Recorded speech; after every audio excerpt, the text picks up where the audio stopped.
Buenos días, eh, buenas, espero que estén todos muy bien.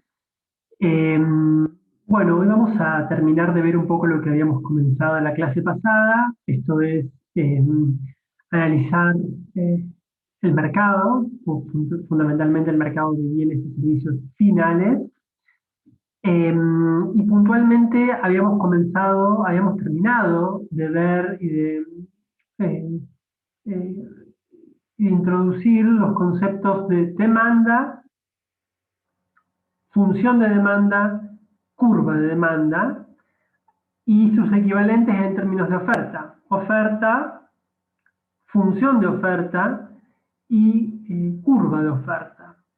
Y sobre la base de el estudio de esas relaciones y fundamentalmente de la derivación de curvas de oferta y de demanda, recordemos, las curvas son relaciones entre, en la curva de demanda es la relación entre la disponibilidad a comprar bienes eh, y la disponibilidad a dado, digamos, un determinado precio, digamos, eh, y esto eh, permaneciendo constante o manteniendo, digamos, eh,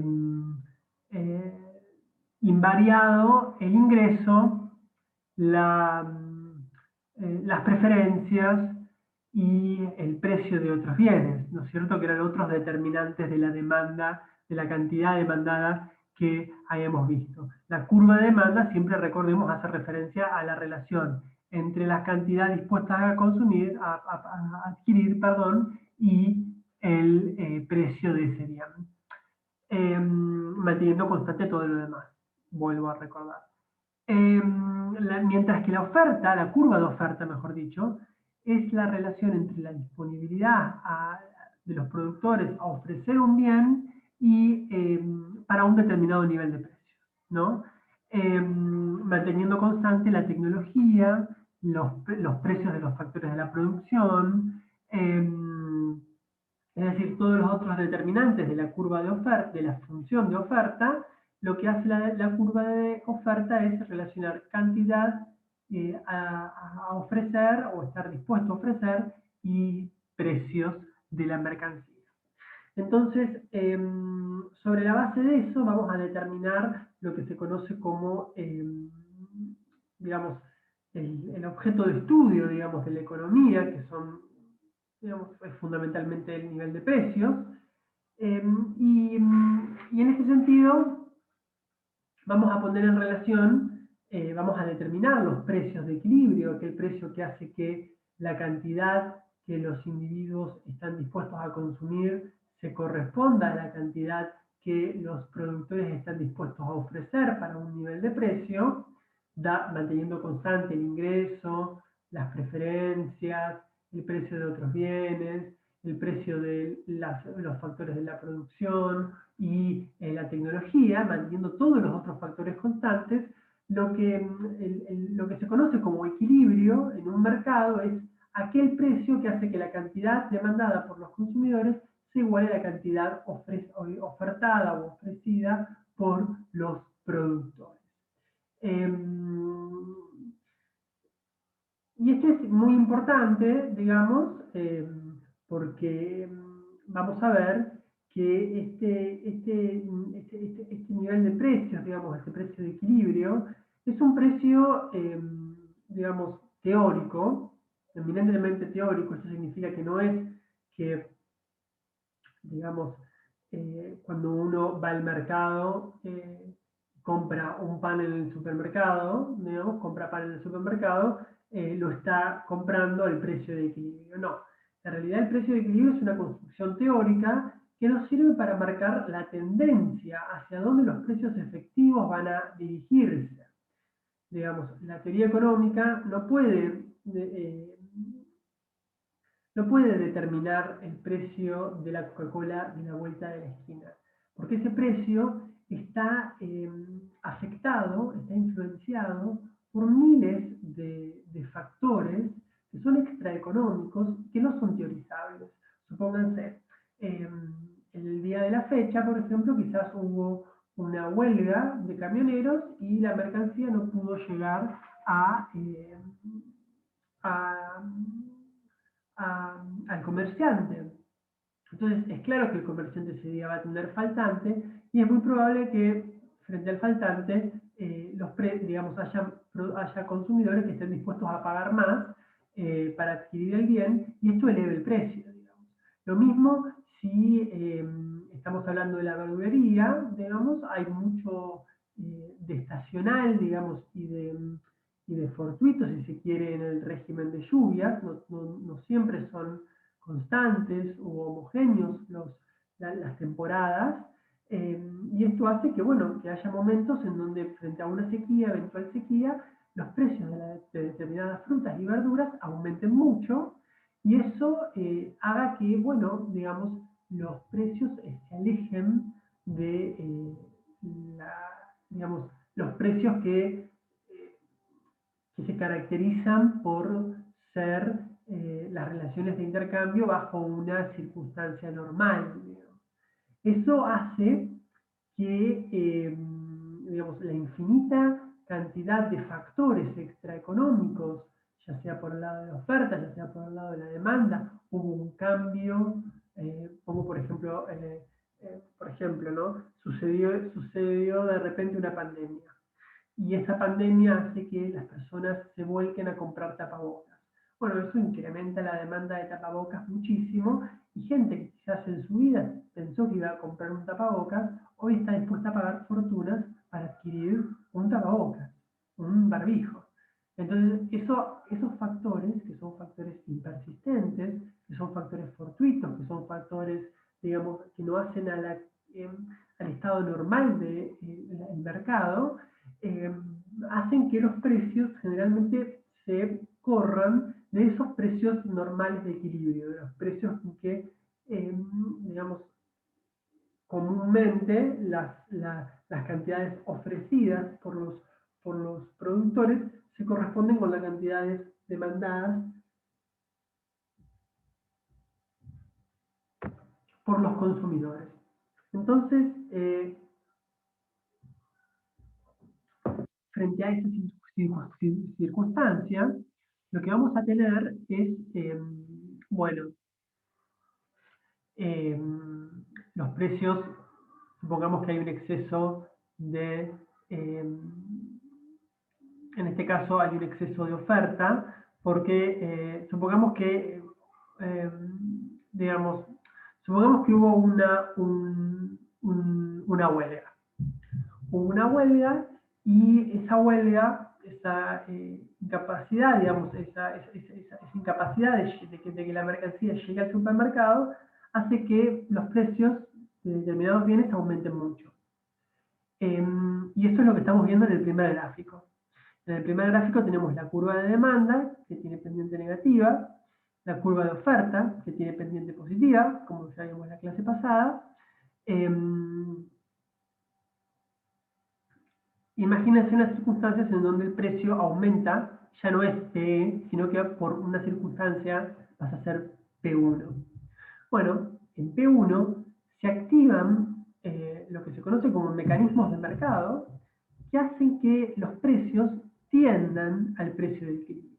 Por eso el precio de equilibrio, que es un precio teórico, es un precio importante, es un precio relevante desde el punto de vista científico, porque es un precio que nos da nos marca una tendencia hacia dónde van a seguir los precios, hacia dónde van a ir los precios. En ese contexto, imagínense que bueno, el precio de una determinada mercancía, de una determinada fruta, aumenta mucho.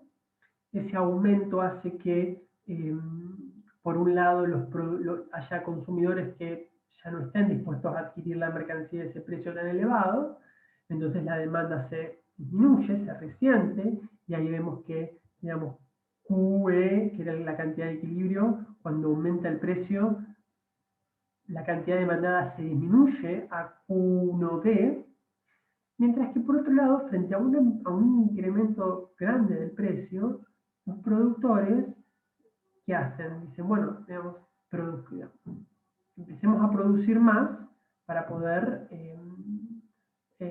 al producir más, esto, digamos, vendemos a un precio más caro, y por otro lado, va a haber, digamos, la producción, la mayor producción, va a generar, es cierto, costos mayores de producción, ya digamos, lo hemos hablado en la clase pasada, cuando hablamos de los eh, rendimientos decrecientes, finalmente decrecientes, perdón. Y dijimos que producir más en general cuesta más, Entonces, frente a que ahora hay precios mayores, bueno, digamos, esos precios nos permiten costear costos mayores y aumentar la escala de producción. Entonces, mientras que la demanda se resiente, la oferta se expande y pasa de ser la cantidad ofrecida QE a la cantidad ofrecida Q1. Entonces, la cantidad ofrecida aumenta y la cantidad demandada disminuye. Frente a que ahora, a diferencia de cuando comenzó la huelga, la oferta creció mucho en relación a la demanda, eso tira el precio para abajo. ¿Por qué? Bueno, porque frente a la escasez de demanda, los productores están dispuestos a disminuir los precios para vender la mercancía que tiene que vender.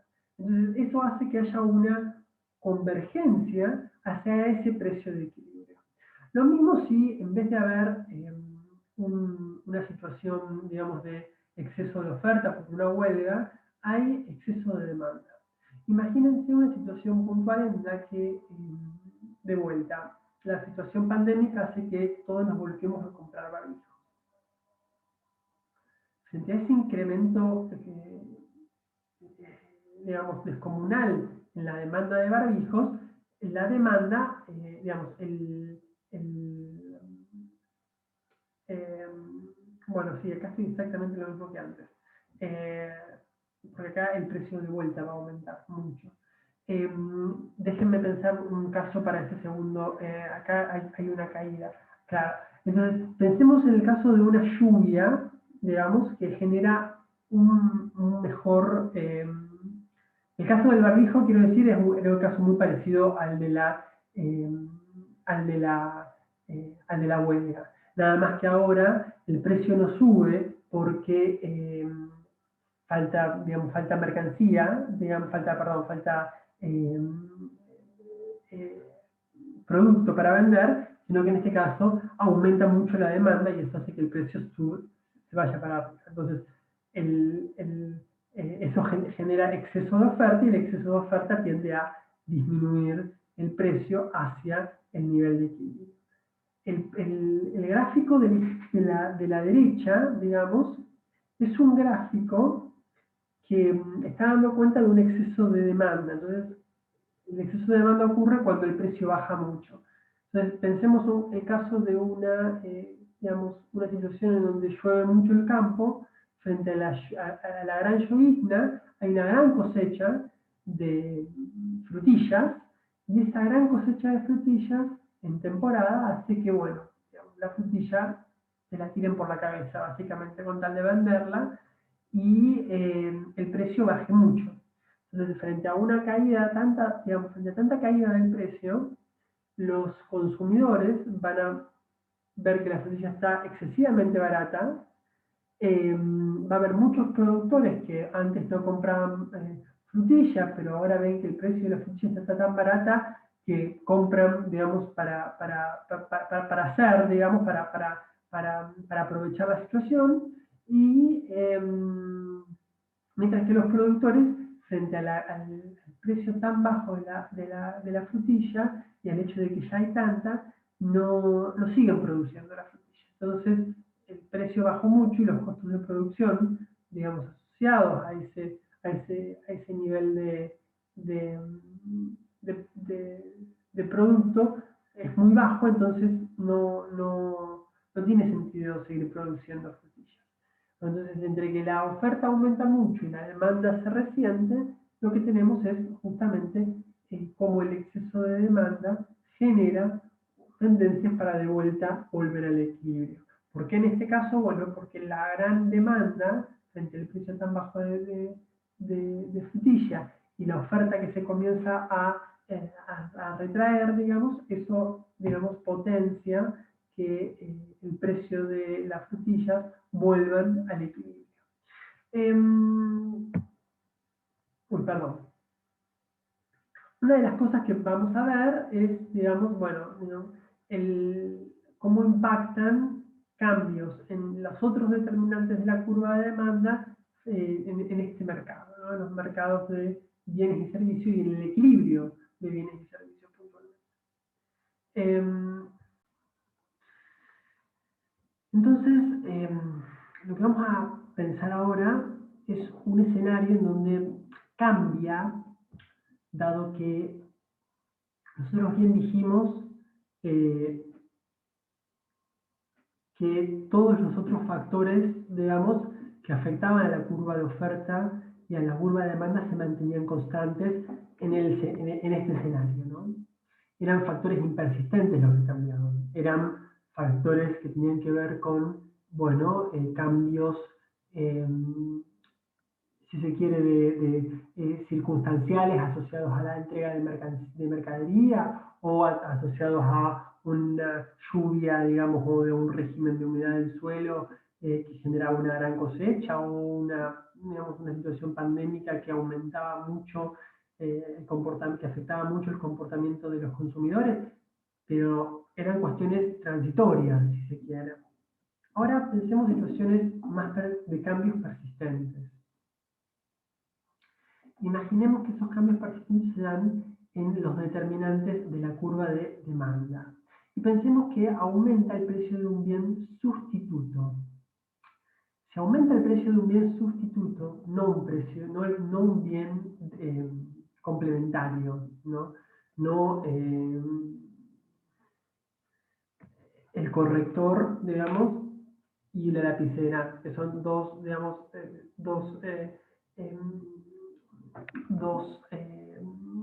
bienes complementarios, porque justamente yo para poder escribir bien quizás necesite un corrector para corregir y no puedo corregir si no primero lo escribí, con lo cual estos son dos bienes complementarios. Pensemos en uno sustituto, en uno como puede llegar a ser, ahora no tengo ninguno acá, déjenme pensar, bueno, sí, por ejemplo, el fibrón, el fibrón amarillo flúor y el fibrón naranja flúor. Son dos sustitutos porque, digamos, uno reemplaza al otro. Digamos, yo puedo comprar, los dos me sirven para exactamente lo mismo y nada más que tienen cualidades diferentes, pero, digamos, si tengo uno, no necesito tener el otro, digamos. Sino que muchas veces lo que pasa es que uno, digamos, elige cuál de los dos comprar, ¿no? Y eso hace que sean sustitutos, que como cumplen la misma función, uno puede elegir cuál de los dos comprar.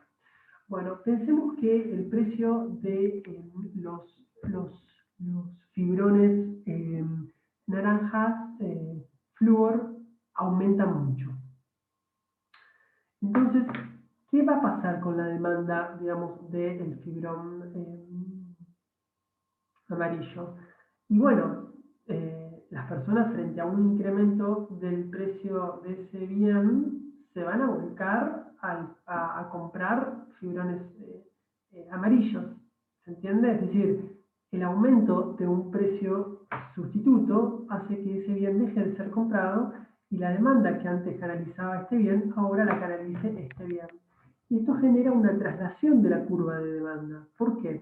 Y bueno, porque ahora a cada precio hay una disposición mayor a pagar. Ya no por, digamos, por el bien, sino que también hay una disposición a pagar porque este precio, el precio del fibrón amarillo aumentó mucho. Entonces, eso hace que para cada nivel de precio ahora haya una disposición a consumir mayor, a adquirir mayor. Entonces, fíjense, digamos, voy a poner un ejemplo.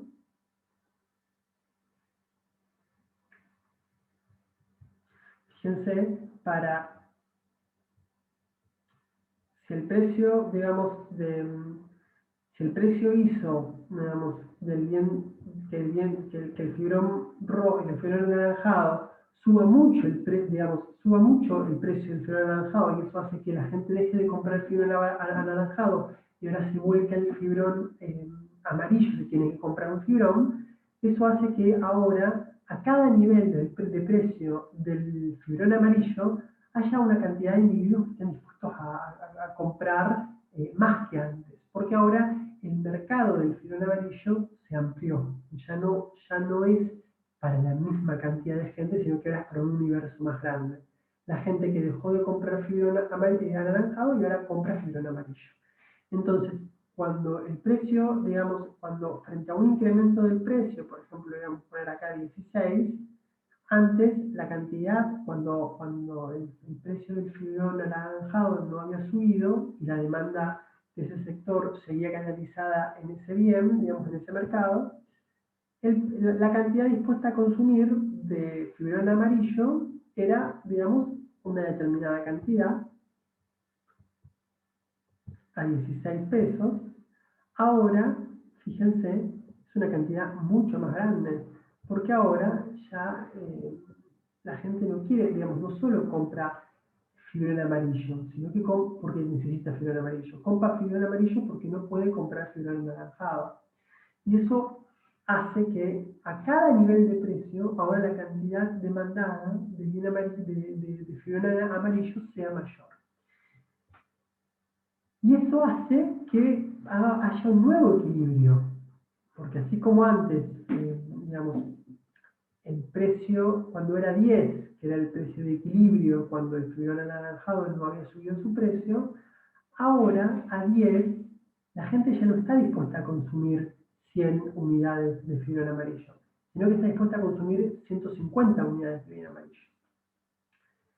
Y eso hace que ya deje de ser un precio de equilibrio, porque mientras la oferta a 10 va a seguir siendo 100, la demanda ahora a 10 ya no es más esta demanda, ahora es esta demanda. Entonces, la cantidad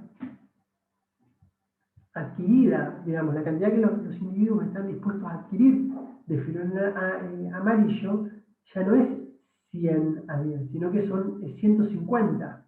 Y la demanda sigue siendo 100, perdón. Entonces, frente a una oferta, perdón, de vuelta. El precio, digamos, de equilibrio antes era 10. Cuando el precio de equilibrio era 10, había personas que estaban dispuestas a adquirir 100 unidades de fibrón amarillo y había productores que estaban dispuestos a vender 100 fibrones amarillos. Y el precio estaba en equilibrio. Sucedió que aumentó el precio de un bien sustituto, del fibrón anaranjado. Entonces, la demanda del fibrón amarillo va a aumentar. Para cada nivel de precio ahora va a haber una cantidad mayor de demanda de fibrón amarillo por la gente que deja de comprar fibrón anaranjado y pasa a comprar fibrón amarillo. Esto hace que al nivel de precios de equilibrio de antes, la cantidad de demanda ya no sea 100, sino que sea 150, mientras que la cantidad ofertada siga siendo 100. Entonces, como hay 100, digamos, hay 100 fibrones amarillos que los productores están dispuestos a entregar y hay 150, digamos, y los demandantes están dispuestos a demandar 150 fibrones amarillos, entonces, como hay más demanda que oferta, el precio tiende a subir. ¿Y sube hasta cuándo? Hasta que esté de vuelta en equilibrio. Y eso va a ser en 15. Cuando el precio aumente a 15, los costos de producción van a aumentar también para poder producir esa cantidad y justamente los productores van a acceder a aumentar la producción, porque ahora van a tener, digamos, un precio mayor con el que les permita costear un mayor costo asociado al incremento en la escala de producción de 100 a 120. Mientras que los demandantes, digamos, antes eran 150 a 10, ahora como el precio comienza a subir, ya la gente, digamos, va a disminuir, digamos, la cantidad de gente que quiere comprar fibrones amarillos. Va a empezar a ser menor, como lo era antes cada vez que subía el precio, y eso hace que el nuevo precio de equilibrio sea 15 y las nuevas cantidades de equilibrio sean 120. En 15 precios hay individuos que están dispuestos a adquirir 120 fibrones y a su vez hay oferentes que están dispuestos a ofrecer 120 fibrones amarillos.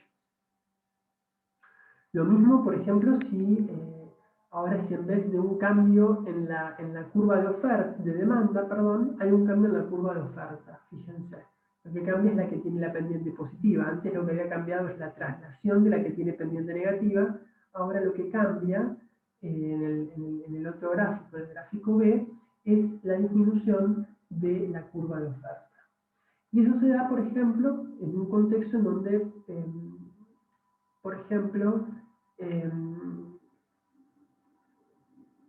pensemos, el ejemplo que nos pone es la disminución del precio de un insumo.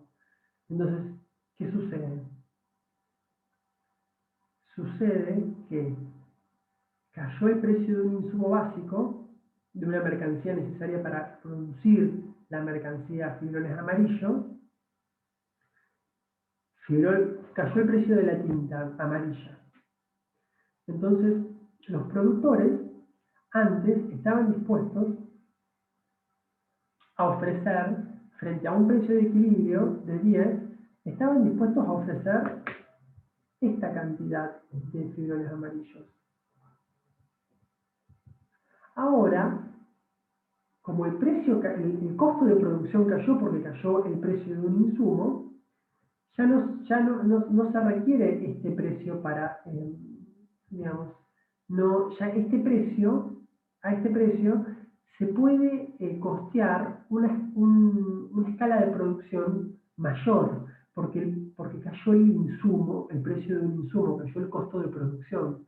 Entonces, si los productores reciben el precio P1E, van a tener, digamos, los costos de producción caen, van a tener por un momento ganancias, y después de esas ganancias se van a ir desvaneciendo porque va a entrar más competidores al mercado a ofrecer más producto por ese nivel de precio, y eso hace que aumente la escala de producción de Q1E a, digamos, a poner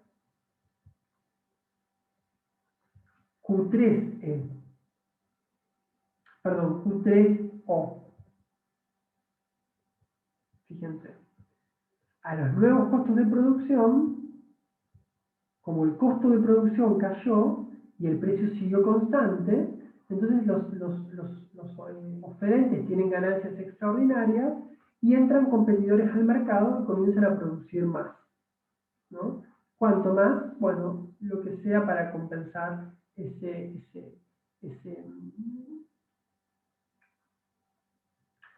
precio, digamos. Ese costo de producción, para aumentar el costo de producción a ese nivel de precio. El problema está en que las personas, consumidores, el precio siguió constante en P1E y siguen queriendo consumir Q1E.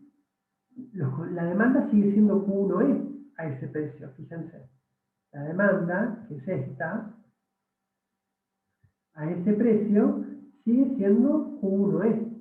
La oferta cambió, pero la demanda quedó constante. Entonces hay ahora más oferta que demanda. Y cuando hay más oferta que demanda, hay bienes que no se colocan en el mercado, que nadie los compra. Entonces la única forma de que la gente los compre es que bajando su precio.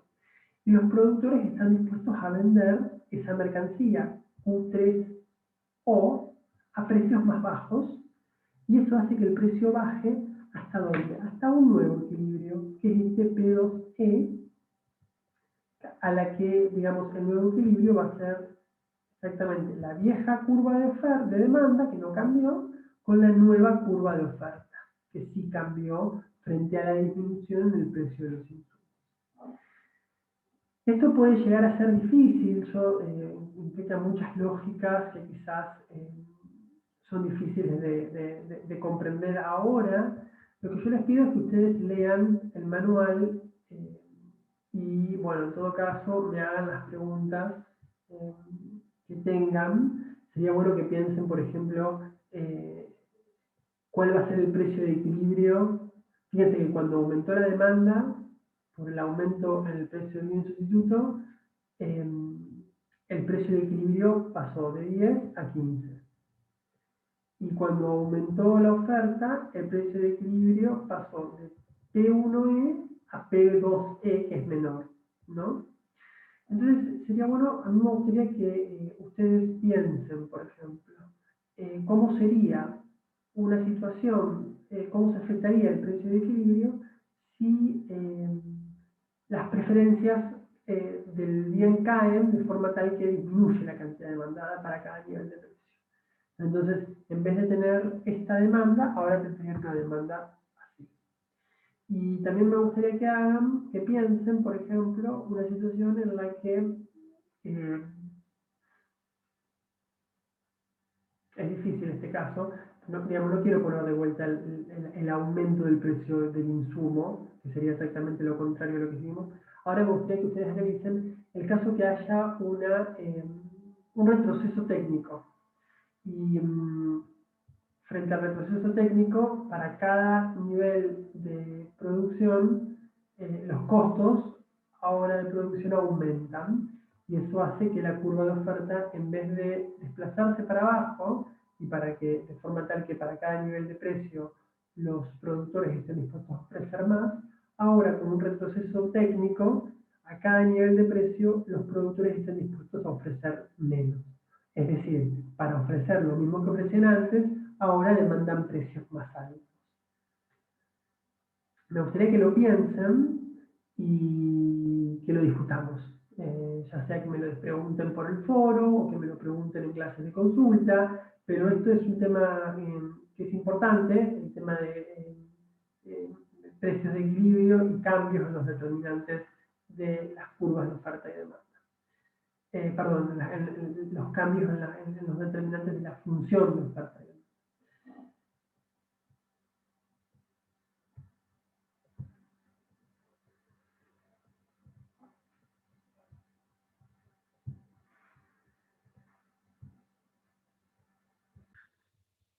Bueno, lo que vamos a ver ahora es el comienzo de la unidad 3. Y en la unidad 3, nosotros vimos a grandes rasgos cómo derivar, mejor dicho, cómo definir, más que derivar, la curva de oferta. Dijimos que la curva de oferta era eh, la relación entre la cantidad de bien, digamos, de mercancías que los productores estaban dispuestos a ofrecer de un determinado bien para un nivel de precio, ¿no? Dijimos que ese nivel de precio en general se condecía con los costos. Eh, acá voy a hacer digamos, una aclaración para aquellos digamos, que están pensando. En general, cuando digo que se iguala con los costos, digamos, los costos, ya lo vamos a ver, los costos, los que se llaman costos medios o costos unitarios, esos costos medios o costos unitarios en general tienen asociado una tasa de ganancia, digamos. O mejor dicho, como lo trata la teoría neoclásica, una tasa de interés o una tasa de beneficio, digamos, que es la que paga el capital. Recordemos que, digamos, el capital es un factor de la producción en la teoría neoclásica y así como el trabajo es un factor de la producción, así como la tierra es un factor de la producción, y el costo de producción es todo aquello necesario, digamos, todo aquello que se tiene eh, que cubrir para que una actividad productiva se pueda llevar a cabo. E incluye el pago de una tasa de interés, o de, digamos, Ustedes cuando digo así pueden pensar tasa de ganancia también, pero digamos generalmente piensen como que el capitalista o el empresario tiene que pedir un crédito para poder llevar a cabo un emprendimiento productivo. Y por ese crédito tiene que pagar un interés. Entonces, ese interés está incluido en el precio, en el costo de producción. Cuando el precio está por encima de ese costo de producción, ahí es donde se generan los beneficios extraordinarios. Y si por el contrario el precio va por debajo, la actividad no puede llevarse a cabo porque no puede pagar los costos que tiene que afrontar el empresario. ¿Por qué digo esto? Bueno, porque ahora vamos a ver fundamentalmente cómo se lleva a cabo el proceso de formación de precios. Y vamos a ver cómo el empresario decide cuánto producir, dado esos precios, digamos, y cómo esa producción, digamos, impacta en sus costos de producto y vamos a ver, digamos, las diferentes componentes de ese costo y por ende del precio de producción. Lo primero que vamos a intentar, digamos, recuperar, que ya lo habíamos hablado un poquito antes, es el hecho de que hay distintos tipos de mercados y esos tipos de mercados, como ya lo dijimos, una forma de clasificarlos es según la influencia o no que tenga un empresario, o sí, en este caso vamos a hacer un empresario, un agente económico, en el precio, digamos. Nosotros recién cuando veíamos el precio de equilibrio, y decíamos que el precio de equilibrio era digamos, la intersección entre una curva de oferta y una curva de demanda, déjenme lo mejor, vamos a hacerlo más, digamos. Decíamos que había una curva de oferta y una curva de demanda, que estaba el precio y las cantidades producidas en un determinado bien, ¿no? Y ese precio es el precio de equilibrio,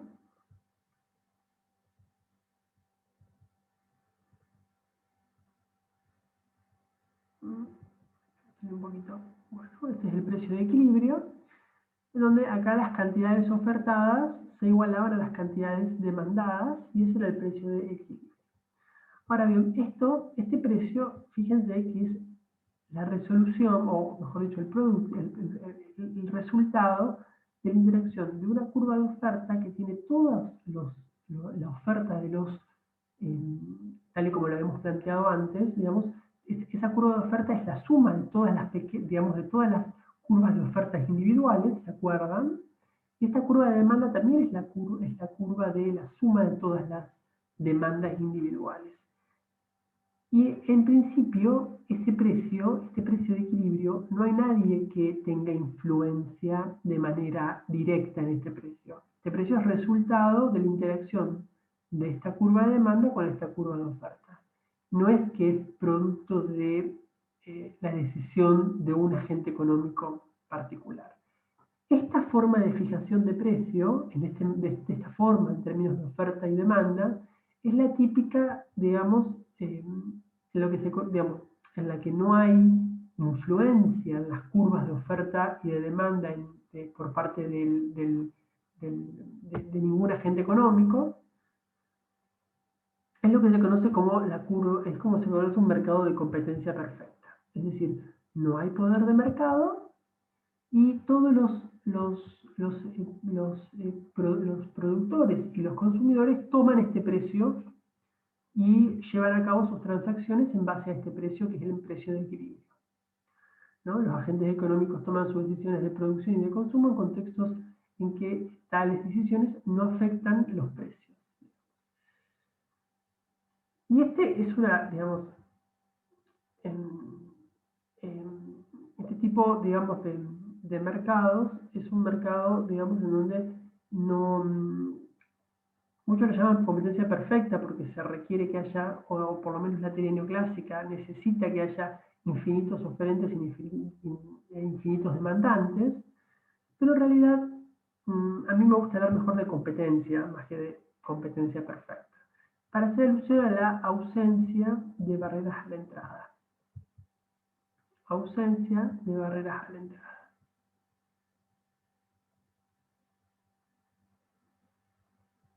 Creo que es mejor escribirlo, ¿no? Perdón. No sé si puedo escribirlo. Acá, perfecto. Ausencia de barreras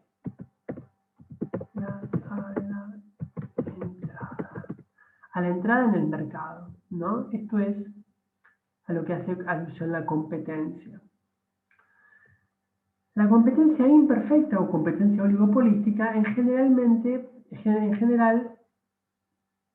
tiene barreras a la entrada y hay lo que se conoce como poder de mercado, es decir, como no cualquiera puede entrar a ese mercado,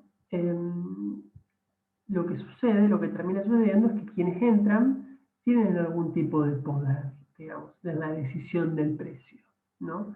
Ya no es, digamos, el precio un resultado de una curva de oferta y demanda global de todos los consumidores y de todos los oferentes, sino que es la curva de oferta, o mejor dicho, el precio de todos los consumidores y un oferente, por ejemplo. Ese es el caso del monopolio. O todos los consumidores, infinitos consumidores, que dan la curva de oferta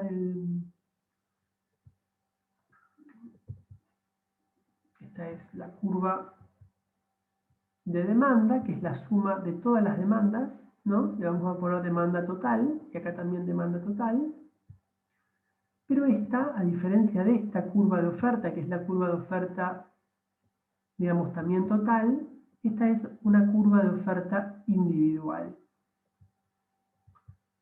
La vamos a llamar así, curva de oferta individual, digamos, que digamos, esto tiene asociado ¿qué? Un monopolio, ¿no?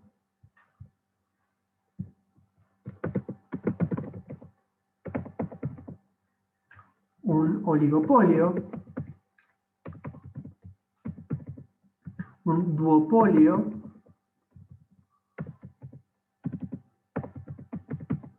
son todos, digamos, estructuras de mercado en las que existe un oferente, en el caso del monopolio, un oferente,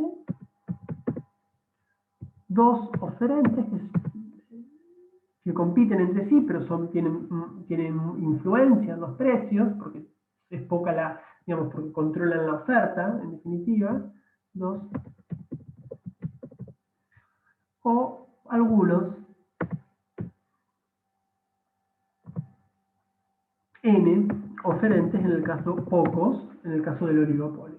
Pero todos estos, el hecho de ser pocos oferentes, le da poder de mercado. ¿Qué es el poder de mercado? Ya lo habíamos definido antes, es la capacidad que tiene un individuo de influenciar en los precios. En general, digamos, uno puede pensar que esta capacidad de influenciar en los precios, si en la competencia perfecta, o en la competencia, los agentes económicos, ya sean productores como consumidores, eran precios aceptantes porque aceptaban el precio de equilibrio, ¿no? En las economías, cuando hay poder de mercado, los agentes son no precios aceptantes, sino precios formadores, ¿no? O formadores de precios. No sé si escucharon alguna vez esa palabra. Son precios, ¿no? Ya no son precios aceptantes, son precios formadores. En general, uno puede pensar que esto de precio aceptante y precio formador también nos ayuda a pensar, por ejemplo, la diferencia entre economías, ¿no? Hay algunas economías que son precio aceptante, por ejemplo, la Argentina es un país, digamos, que toma los precios de los productos que vende como dados por el mercado internacional, y bueno, digamos, el precio de la soja, por ejemplo, ustedes habrán escuchado que sube, que baja. Bueno, ese sube o baja es independiente de lo que la Argentina quiera. Pero hay algunos países que pueden hacer cosas para que el precio de sus productos aumenten o bajen. ¿no? Estados Unidos, por ejemplo, es un país que ha utilizado muchas veces la política monetaria, ya lo vamos a ver, para hacer que sus precios aumenten o bajen de acuerdo a sus conveniencias geopolíticas, ¿no? Entonces, también la idea de precio aceptante o precio formador es una idea que se puede aplicar a los estados y a los países y a las economías. Entonces, dicho esto, vamos a borrar todos los dibujos. Bien.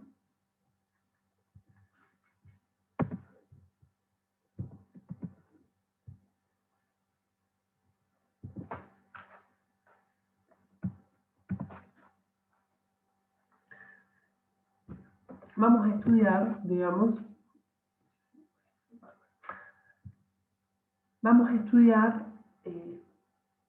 principalmente digamos, cómo se comportan las unidades productivas a la hora de pensar diferentes, digamos, ya sean algunas precios aceptantes o precios formadores, ¿no?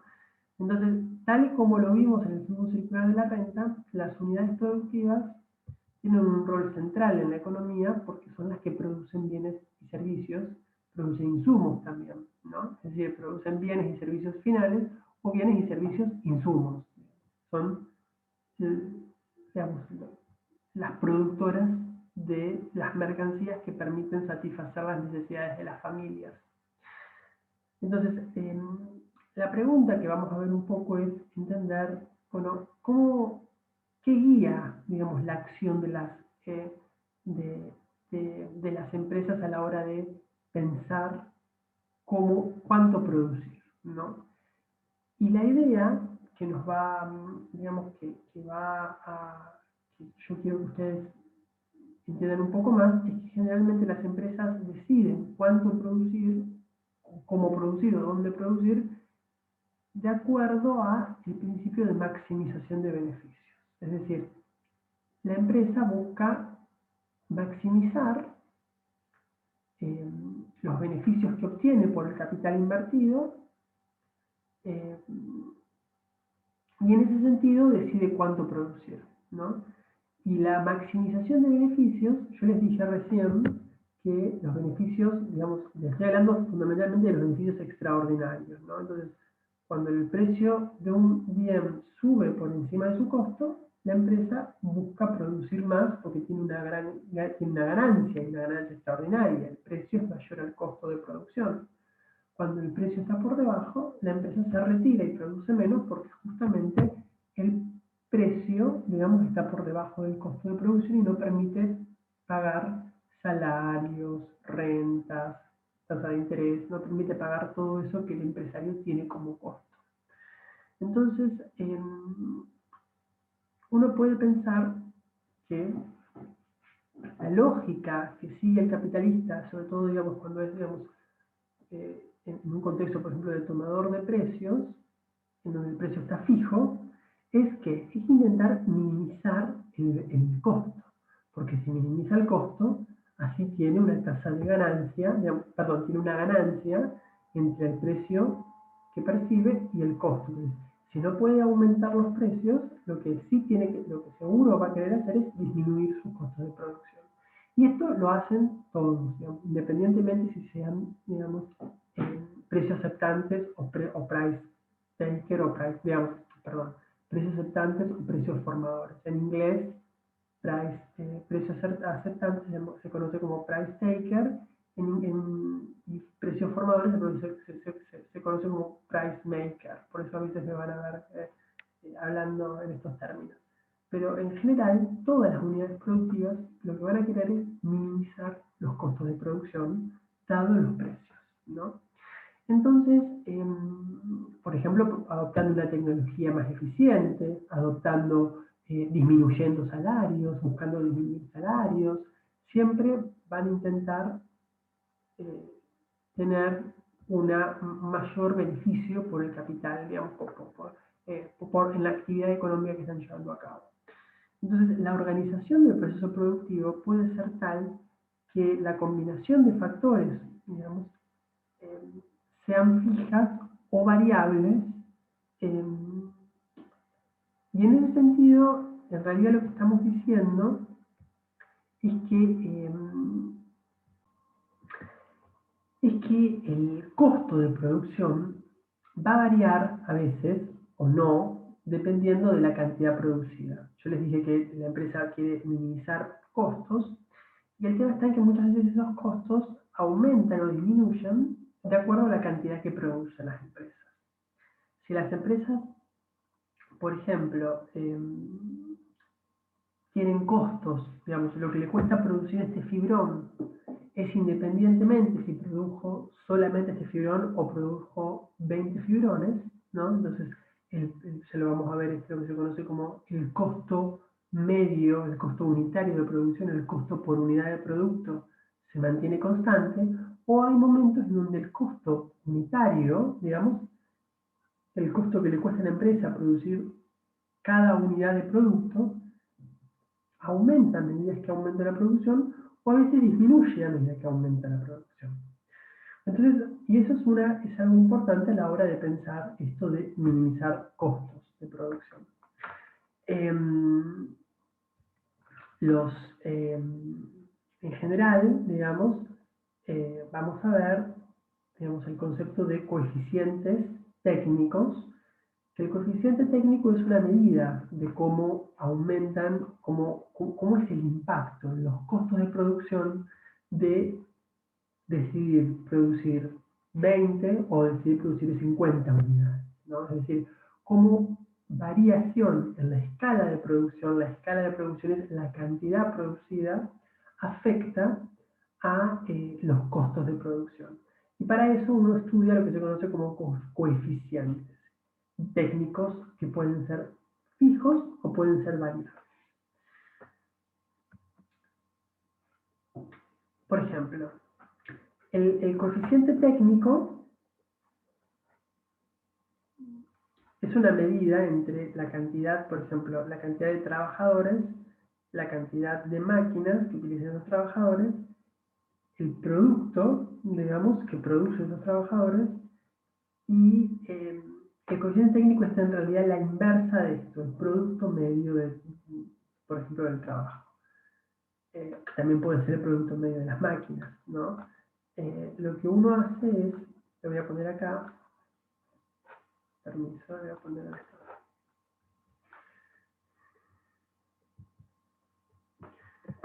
Coeficiente técnico.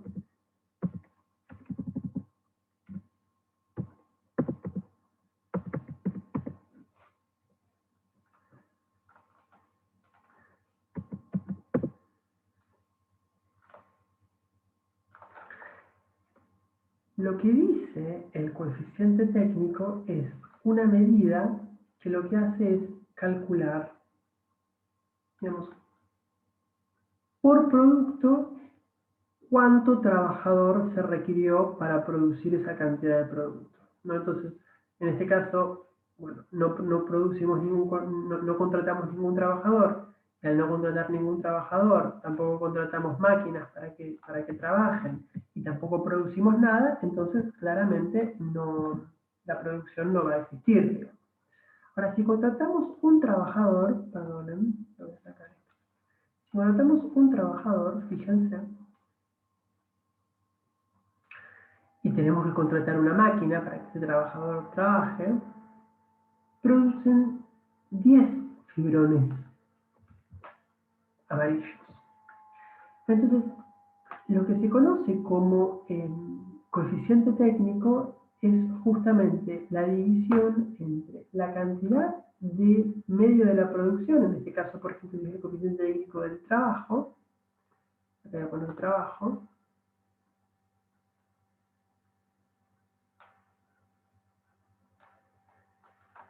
es la cantidad de trabajadores dividida la cantidad de producto. Fíjense que esto, coeficiente técnico, es la inversa de esto, que se conoce como producto medio del trabajo. ¿Qué es el producto medio del trabajo? Es exactamente la cantidad de productos dividido la cantidad de, por ejemplo, trabajadores. Fíjense que dice trabajo, por eso es trabajadores.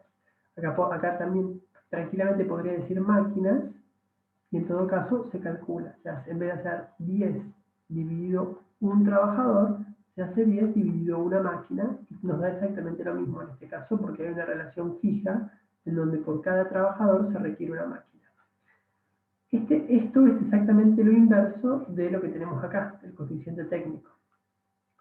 Fíjense que también podemos calcular el producto medio del trabajo y el coeficiente técnico cuando en vez de contratar un trabajador, contratamos dos trabajadores. Si contratamos dos trabajadores, también va a ser necesario contratar dos máquinas, y las dos máquinas y los dos trabajadores producen 20 unidades de producto. Entonces ahora vamos a tener 20 productos dividido dos trabajadores, eso es igual a 10, ¿no? Y eso es obviamente el producto medio del trabajo. Pero también podemos calcular lo que calculamos antes, digamos, la cantidad de trabajadores dividido la cantidad de producto, que es el coeficiente técnico, en este caso es 20. Y esto va a ser igual a lo que teníamos antes, a 1 dividido 10 de vuelta. También podemos contratar a un trabajador más. Y ahí contratamos 3 trabajadores. Y para contratar a ese trabajador y por no trabajar también tenemos que contratar una máquina adicional. Y ahí contratamos y producimos, en vez de 20, producimos 30. Fíjense cómo la escala de producción va aumentando. Cada vez vamos produciendo más. Y ahora podemos de vuelta calcular el producto medio del trabajo, que son, digamos, los 30 unidades de producto dividido en los 3 trabajadores. Cada trabajador produce 10 unidades de trabajo. Lo que está diciendo el producto medio del trabajo es cuánto produce cada trabajador, ¿no? Entonces, si contratábamos uno, teníamos 10 dividido 1, 10. Entonces, ese trabajador produjo 10 unidades. Si contratamos 2 trabajadores, es decir, uno adicional, vamos a ver que se producen 20 unidades dividido 2, con lo cual cada trabajador de vuelta produce 10 unidades. Y si contratamos un tercer trabajador, que todos ellos producen 30, entonces de vuelta el producto medio va a seguir siendo 10 unidades de producto por trabajador. El coeficiente técnico en este caso va a ser de vuelta 3 dividido 10, perdón, 3 dividido 30, 3 dividido 30, que es igual a 1 sobre 10 de vuelta. Fíjense que, digamos, no está cambiando ni el producto medio del trabajo ni el coeficiente técnico. El coeficiente técnico se mantiene constante en 1/10 y el producto medio también se mantiene constante en 10. Así hasta llegar a 6 unidades de producto. De vuelta, 6 unidades de trabajo, se requieren 6 máquinas, ellos producen 60, cada trabajador produce 10, y de vuelta el coeficiente técnico va a ser de trabajo, va a ser 6 unidades de trabajo dividido 60 unidades de producto, que esto de vuelta es igual a un décimo. Entonces, esto es lo que se conoce como una tecnología de rendimientos constantes. ¿Por qué rendimientos constantes? Porque yo a medida que voy ampliando, rendimientos constantes a escala se conocen, porque yo a medida que voy ampliando digamos, la cantidad de medios de la producción, voy ampliando también el producto de esos medios de la producción en igual magnitud. Digamos. La magnitud es cada unidad de trabajo o cada unidad de capital o cada unidad de máquina me agrega 10 unidades de producto, ¿no? Y eso se mantiene constante. No siempre es así.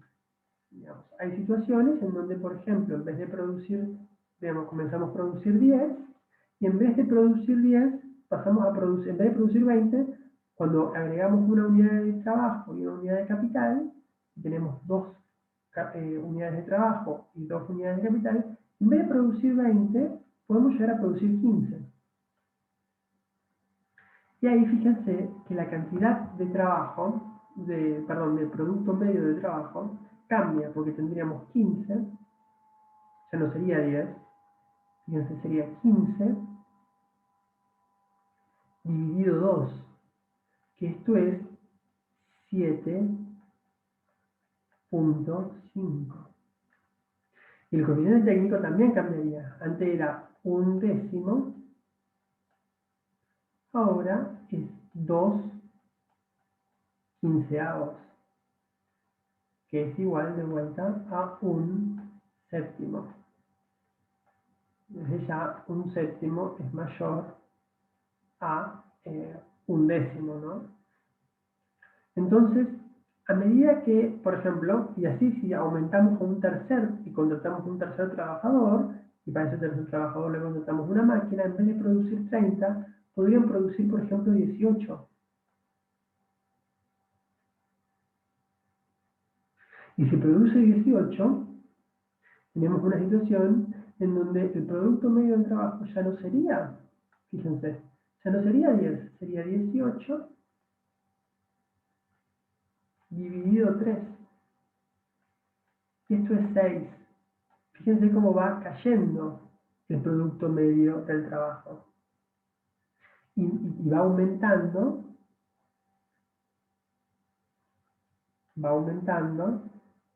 es decir, el coeficiente técnico, porque esto sería el coeficiente técnico del trabajo, ahora sería 3 dividido 18, que es igual a 1/6. Fíjense, 1/6 es mayor a un séptimo, y un séptimo, y a su vez un séptimo es mayor a 1/10, ¿no? Entonces, esta tecnología, en donde a medida que yo voy aumentando la escala de producto, cada trabajador o cada máquina que yo, digamos, a medida que yo aumento la escala de producción, mejor dicho, la cantidad de trabajo que realiza cada máquina, la cantidad de producto que realiza cada máquina, va disminuyendo a medida que yo aumento la cantidad de trabajadores. Y eso se conoce como una tecnología de rendimientos decrecientes. También podríamos tener un caso muy diferente, en donde yo, a medida que aumento la cantidad de trabajadores, el primer trabajador del contrato con la primer máquina me produce 10, y eso me genera un producto medio de vuelta de 10 dividido 1, entonces cada trabajador, en este caso el único trabajador, me produjo 10 unidades de producto, y el coeficiente técnico sería 1/10, ya lo sabemos, coeficiente técnico del trabajo. Ahora, ¿qué pasa si yo, cuando aumento de 1 a 2 trabajadores, y para eso tengo que contratar una unidad adicional de capital? ¿Qué pasa si yo, en vez de producir 20, produzco 24? Fíjense, ya ahí lo va a hacer, cada trabajador no me va a producir 10 como me producía antes, sino que me va a producir 24 dividido 2, eso es igual a 12. Entonces, cada trabajador ahora me produce 12 unidades. Cuando antes me producía, cada trabajador me producía 10 unidades. Eso es lo que se conoce como rendimientos crecientes a escala. Y fíjense que el coeficiente técnico va a caer, porque va a ser 2 dividido 24, que, como ya sabemos, es 1 dividido 12, que es un número más chico que 1/10, ¿no? De vuelta, si yo agarro, en vez de contratar 2 trabajadores, contrato 3 trabajadores, para eso a cada trabajador le coloco una máquina, entonces tengo 3 máquinas, y en vez de producir 30, ahora produzco 36. Fíjense. En este caso, 36 no. Vamos a ponerle, porque 36 me va de vuelta a dar 12. Esto es, no 36. Esto es, déjenme pensar, sí, 42.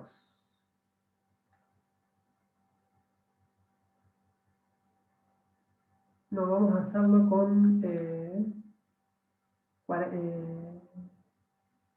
sí, 42. 42.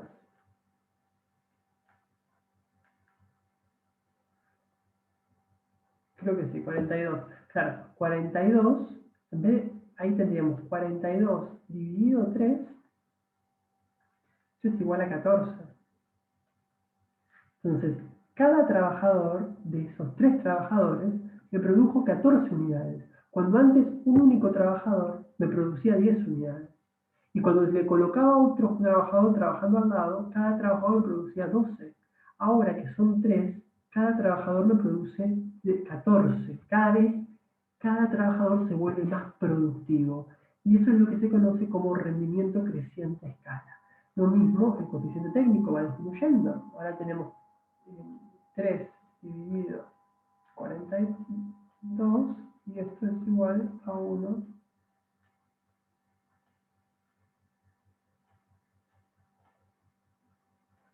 sobre 14,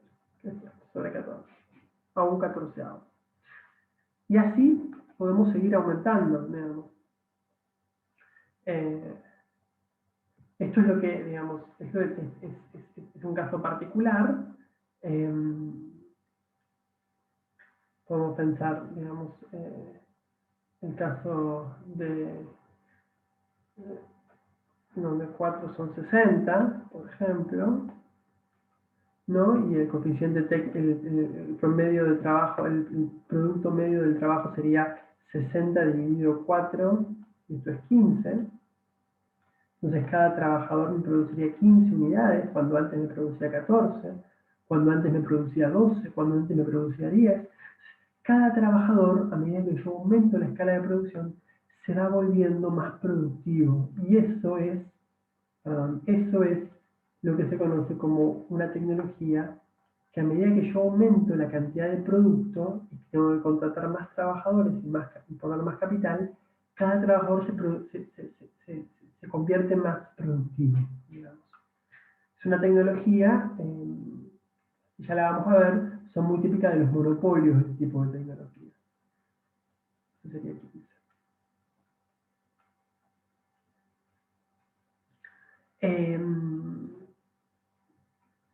Bueno, esto tiene un impacto, va a tener un impacto sobre los costos, ya lo vamos a ver.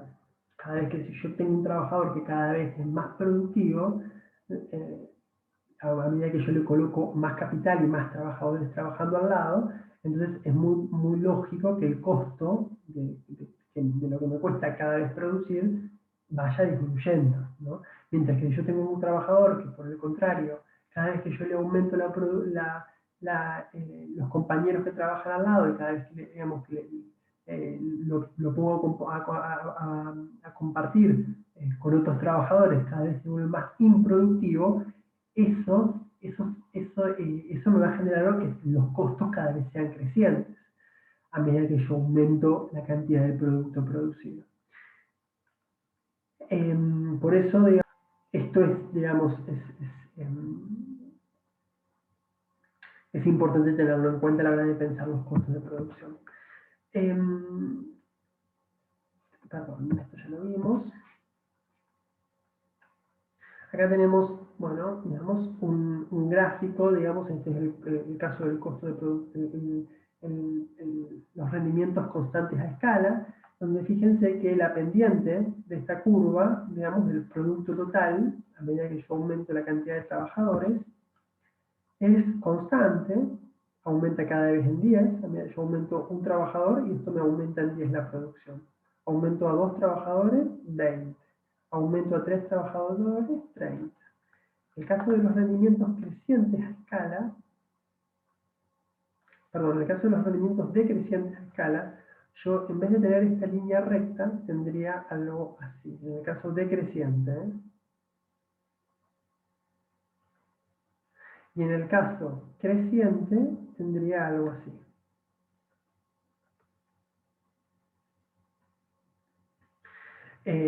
Obviamente, en el caso, digamos, para el producto medio, como la pendiente del rendimiento constante a escala es constante, son cada, digamos, 10, 10, lo que me agrega cada contratar un trabajador, digamos, lo que me agrega, no lo que me agrega, sino lo que produce cada trabajador a medida que yo aumento la escala de producción es lo mismo. Entonces, los productos medios van a ser constantes.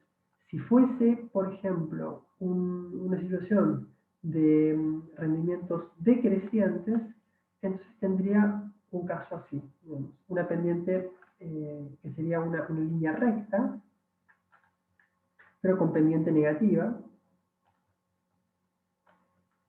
sería así.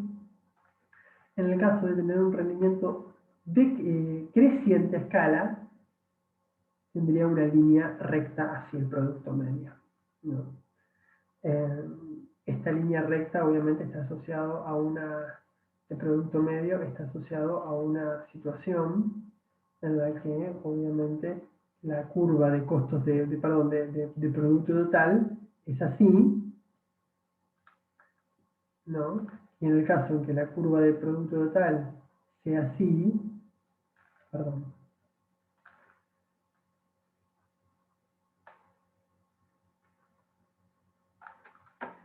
esta sería la,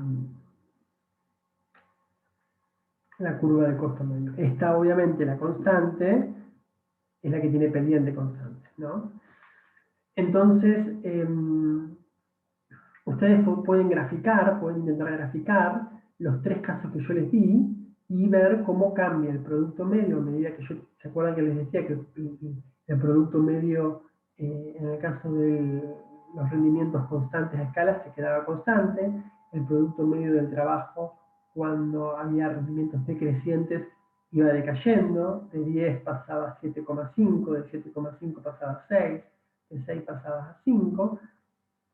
En el caso de los rendimientos crecientes a escala, iba aumentando, ¿se acuerdan?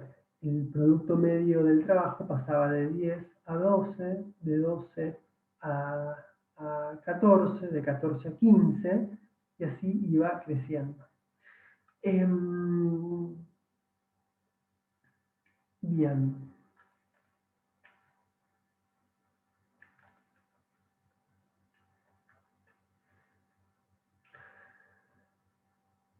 Habiendo visto esto que tiene que ver con la tecnología, ahora vamos a pasar a hablar de los costos de producción. ¿Qué es el costo de producción? Es el valor de todos los servicios productivos e insumos necesarios para la producción de un bien o servicio dada a una tecnología, ¿no? Entonces, dada la tecnología, si la tecnología es rendimientos constantes a escala, o rendimientos crecientes a escala, o rendimientos decrecientes a escala, los costos de producción se van a calcular en base a los precios, a los valores de los servicios productivos, de los insumos y medios de producción necesarios para producir. Entonces, si tengo trabajo, tengo que calcular la cantidad de trabajo que contrato por los salarios que le pago a esos trabajadores, más si contrato tierra, la cantidad de tierra por la renta que pago por la tierra, y si contrato capital, el capital más la tasa de interés que tengo que pagar del capital. Todo eso hace el costo total de la producción. Si yo a eso lo divido por la cantidad de producto, voy a tener el costo unitario, que es la cantidad de producto que me costó producir cada unidad de mercancía. Y eso es lo que llamamos costo de producción. Y dentro de los costos de producción es importante distinguir dos cuestiones claves. Lo que se conocen como costos variables y lo que se conoce como costos fijos. Los costos variables son costos que varían con la cantidad producida. Por ejemplo, los de recién. Yo, cada vez que aumento la cantidad de producto, tengo que contratar un trabajador adicional. ¿Se acuerdan? Si yo quería pasar de no producir nada a producir 10, y bueno, iba a tener que contratar trabajadores, y a esos trabajadores les iba a tener que dar herramientas, ¿no? Y eso me iba a aumentar los costos, porque yo ahora iba a tener el salario, le voy a poner W, mejor dicho, en inglés salario es wage, por eso generalmente van a ver que yo uso W como... La economía en general utiliza mucho el inglés porque es una ciencia que tiene origen en Inglaterra, entonces eh, muchas de las dotaciones es en inglés. A esa maquinaria yo le tengo que pagar una tasa de interés o un alquiler que es igual a la tasa de interés por alquilarla. Entonces, fíjense que yo voy a tener ahora un costo de producción, ¿no? Sabemos que esto va a ser una determinada cantidad de dinero, esto va a ser una determinada cantidad de dinero, y eso va a ser un costo. Si yo ahora de 10 paso a 12, de vuelta voy a tener que voy a contratar un trabajador adicional y voy a tener que contratar una máquina adicional, con la cual mis costos van a seguir aumentando. Esa variación de los costos a medida que yo aumento la escala de producto se conoce como costos variables. Son costos que varían con la escala de producto. Pero hay algunos costos que no varían con la escala de producto, que quedan constantes, independientemente de si yo produje nada o produje 60. Por ejemplo, si yo tengo que pagar, yo soy dueño de un galpón en donde tengo un taller textil, ¿no? Y hay 2 trabajadores con las máquinas de coser trabajando. Ese galpón seguramente tiene que pagar un impuesto inmobiliario, ¿no?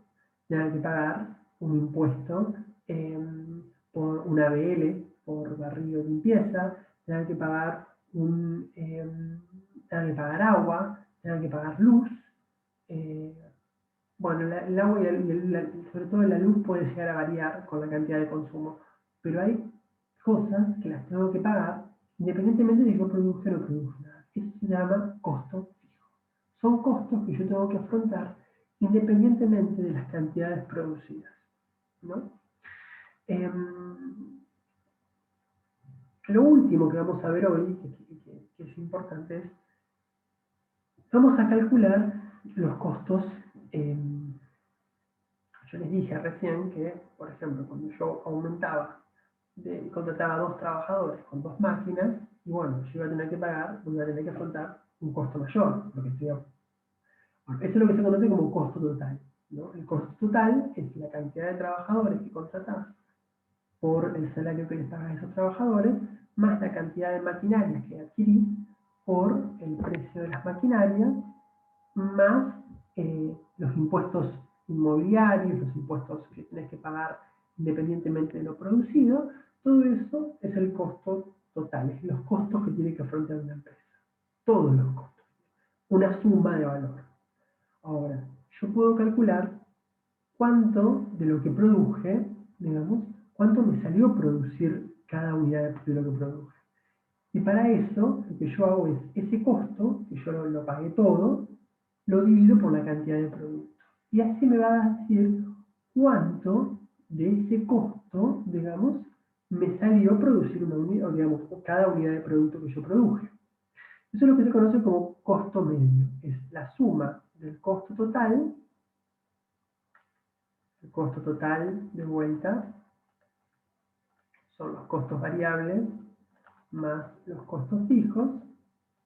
Dentro de los costos variables, por ejemplo, podemos tener la cantidad, el salario más la cantidad de trabajo, le voy a llamar L de labor, y por ejemplo, vamos a decir, bueno, la renta de la tierra por la cantidad de tierra que contraté, más el interés que pago por el capital, por las máquinas de capital, más una cantidad fija, ¿no? Todo esto es una suma de dinero, grande, grande o chica, dependiendo de cuánto. Ahora, si yo eso lo divido por la cantidad de producto que produje, voy a tener lo que se conoce como costo medio total. Y lo que me dice es, bueno, dividí el costo por la cantidad que produjiste y te va a dar cuánto te salió producir cada unidad producida, ¿no? Si yo tengo una cantidad de costo total de 50, y todo con los trabajadores, más la tierra, más alquilar la tierra, más alquilar el capital, más pagar los impuestos, todo eso me dio una cantidad de costo de 50 pesos, y produje 5 unidades, cada unidad me salió 10 pesos producirla, ¿no? Y eso es lo que se conoce como costo medio de producción o costo unitario también. Ahora bien, sabemos que por propiedad, digamos, costo medio, sabemos que podemos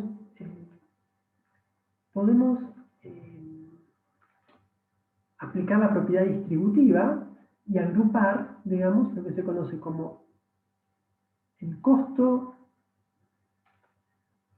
variable dividido la cantidad de producto más el costo fijo dividido la cantidad de producto.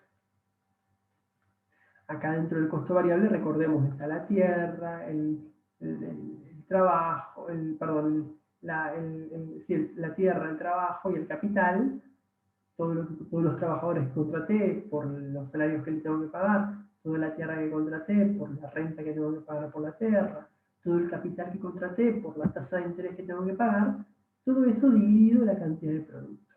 Y después tengo todos los impuestos y todos los costos fijos que tengo que afrontar, independientemente de lo producido, dividido la cantidad de producto. Todo eso me da lo que se conoce como, primero, el costo variable medio, costo variable medio, y el costo fijo medio.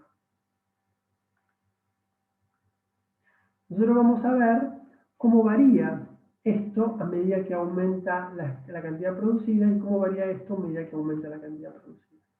Tengan en cuenta que el costo variable medio seguramente, que el costo variable también aumente con la cantidad producida.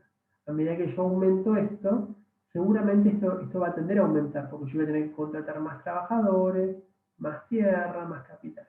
Mientras que esto, el costo fijo medio, va a estar constante. Entonces, esto aumenta, mientras que esto está constante. Esa es una diferencia fundamental, ya la vamos a ver la clase que viene. Bueno, les pido que por favor lean